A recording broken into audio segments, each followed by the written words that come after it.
Hierdie is nou meer as 'n preekie vir die weekie. Hierdie gaan oor al die lasse kasterolie en waarom dit belangrik is om dissipline, 'n ander woord wat ek nie kan doen nie, deurvoering, daaglikse dissipline en jouself toe te wy aan jou castor oil packing of jou daaglikse kasterolie pak aanwending, wanneer jy sukkel met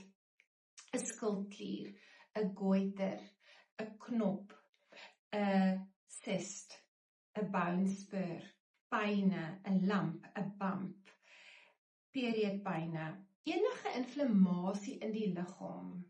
het ongelukkig tyd nodig om te genees en te herstel. So graag soos wat ek vir julle almal wil sê, die lewe is 'n quick fix, en as jy een keer die kasterolie pak gaan doen, gaan alles miraculously regkom vir jou. Is dit jammer om vir julle te sê dit is nie. So die volgende paar video's wat ek vir julle gaan maak ek vir julle,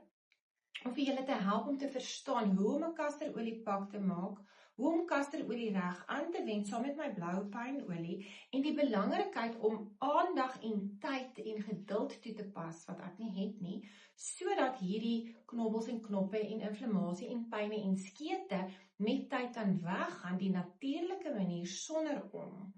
te gaan na kortisone en allerhande bolie wat ons op ons velle sit, terwyl ons 10 jaar jonger bly. Let op in die klas, julle.